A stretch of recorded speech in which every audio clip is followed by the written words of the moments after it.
This is Joy News Desk. Welcome to the program. I'm Bernice Abu-Bedi. We are coming to you live from digital address GA0992539, also on DSTV channel 421 and GoTV channel 144. Now, Joy News has cited an agreement approved by Cabinet granting the United States military unrestricted access to a host of Ghanaian facilities and wide-ranging tax exemptions. The agreement will permit the U.S. military to use Ghana as a base for deploying forces. Despite the unrestricted access and tax exemptions, Ghana has also agreed to bear the cost and take primary responsibility for securing the U.S. facilities in Ghana. Here is a News Desk report. The documents cited by Joy News show that negotiations with the U.S. has been ongoing at least for the past 8 months. Cabinet approved the deal on Thursday, 8th March 2018. According to the agreement, Ghana will provide unimpeded access to and use of agreed facilities and areas to the U.S. forces and contractors. It also allows U.S. forces and their contractors to undertake construction activities on and make alterations and improvements to agreed facilities and areas.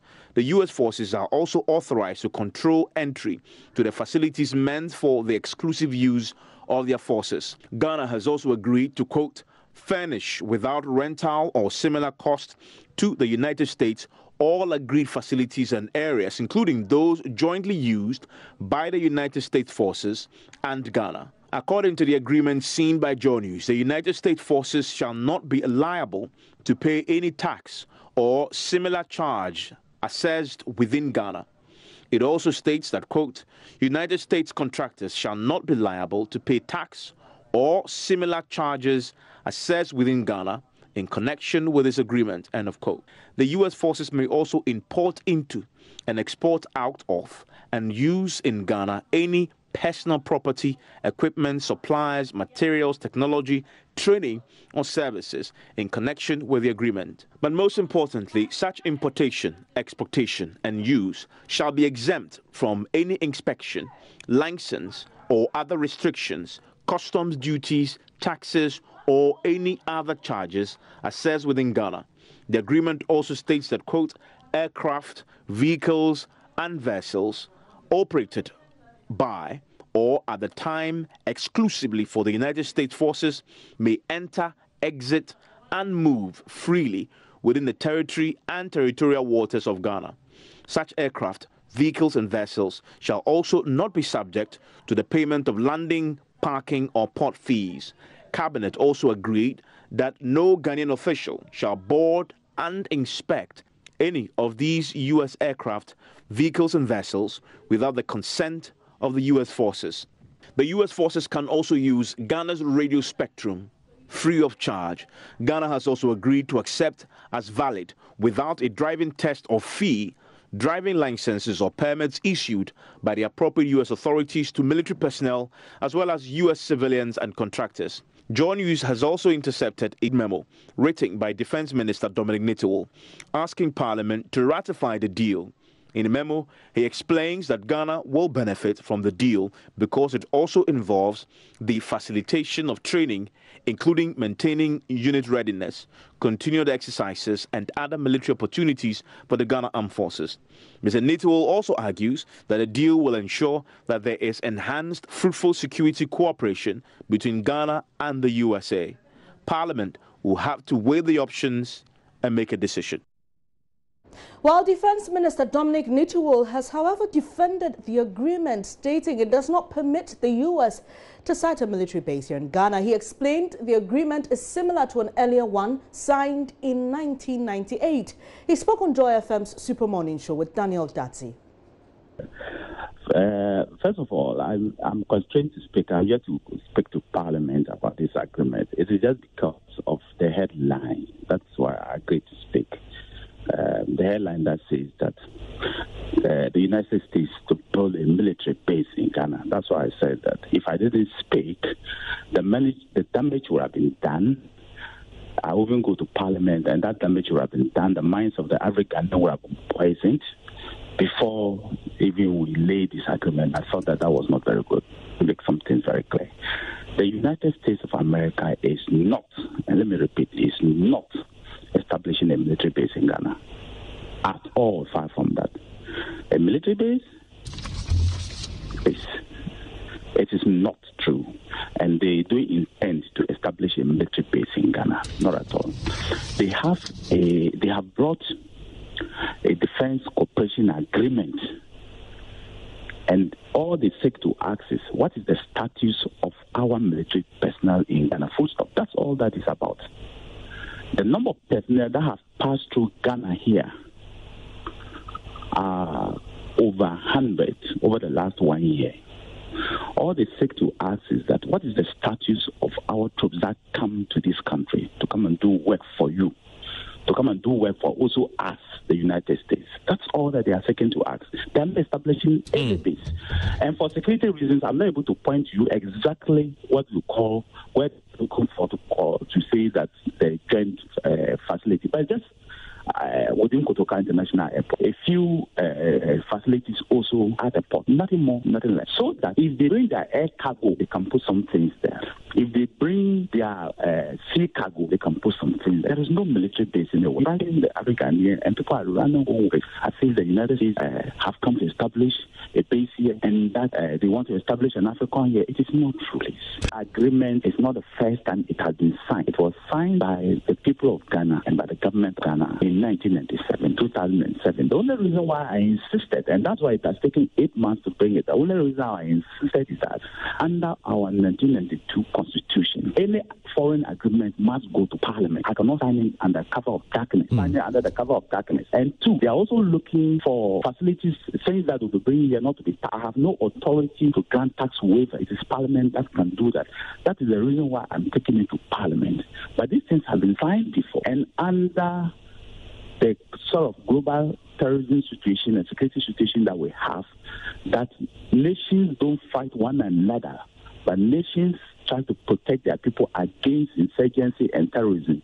You need strategic partners. The U.S. has signed it this year in its raw form. This is a refined version anyway, because I have refined it, and they brought 11 people from the United States. And we also brought 11 people to come and sit there and refine this agreement. With that, why? You have your asset, you have some things that the United States have brought some things there. For flying fares or some payment of Ghana, accord duty-free importation, exportation, for internal taxation and properties and material, and internal taxation on property and material and equipment imported into Ghana and acquired in Ghana by the United States government in connection with the official duties. Vehicles, vessels, and aircraft owned or operated by or exclusively for the United States forces shall not be subject to payment of landing or fee charges, pilot charges, or navigation charges. I can continue. Finally, that the government waive all any claims other than contractual claims against each other for damages, loss, or destruction of property of the Department of Defense of the United States or the property of the Ministry of Defense or Ghana arising out of this agreement related to the official duty or for injury or death suffered by military in the performance of official duty. This was what we signed in I just want to state that these things are not new. Nations over and over again. And I've stated that the United States have over 50 of such agreements that they think that when they reach a certain stage with a government, they sign it. And they have signed with over 50 states already. Senegal is the first in Africa. We are the second they are seeking to. And they will continue. They think that they have reached a certain stage. They believe that a number of their forces will be coming into your country in large volumes to work with you. Like I said before, in this era of terrorism, you need partners. Don't let anybody take this out of context. This is what. So that was Defense Minister Dominic Nitiwul there defending that agreement between the government of the United States of America and the Republic of Ghana on defense cooperation, the status of United States forces and access to use and of agreed facilities and areas in the Republic of Ghana. But is there any cause for alarm? How unsafe or safe is Ghana following this agreement? Well, security expert Captain Budukumsin retired has been speaking to me in an interview. I think it's a bit too early for one to state categorically whether what we are receiving justifies the cost or whatever it is that we are giving, because we haven't had the opportunity to read the contract in detail. We haven't had the opportunity to do a good content analysis and calculations to see. Off the top of my head, what I can say is that everything has its pros and cons. Ghana is like an island of peace in the turbulent West Africa sub-region. And with our porous border controls and internal controls, the situation is getting security-wise dangerous for us. With all these miscreants and all sorts of combatants in our sub-region using Ghana as a staging ground. That said, this agreement, which is a military cooperation, I think the upside will be capacity building for Ghana, the Ghana security agencies, or specifically the armed forces. I mean, that will be welcome if they are going to help us train, if they are going to help equip, and those sorts of things to deal with some of these threats that are now on our radar. You know, we're picking all these threats on our radar. I think that will be a benefit. Now, when it comes to the downside in broad terms that I'm seeing, one gets a bit worried when we haven't seen the details. I heard the defense minister say there's just 2 facilities, fine. Will there be other facilities that will have to grant them access to or give it to them? Issues of sovereignty. I mean, I haven't seen the American embassy drive around with American number plates. Why would we grant these people coming the right to ride around with American number plates on our roads? I don't understand. The big men may want to tell us why. You know, for me, it borders on sovereignty. And sometimes we know where these UN troops or American troops are. Sometimes they get into conflict with the locals and it brings all sorts of things. Issues of sovereignty, issues of control, compensation. We have to look at all these things. I've read and I heard about importation and inspection of things that are being imported and exported and all these things. We all hear some of the excesses and horror stories in these campaigns. My plea is that very often when Ghana gets to review our international contracts, we ourselves lambast the contracts and say that they were not good enough, they were lopsided, and we didn't write a good contract and all these things. I plead that at least we make use of good contract consultants to tighten up this contract. Whatever we want to give should be specific, not leave it loose so that it can be exploited and we will be in a bad position to complain later on. So I would plead that whatever agreement we sign, we get good contract writers to go through it with a toothpick so that issues of conflict and gray areas are resolved. That is my plea.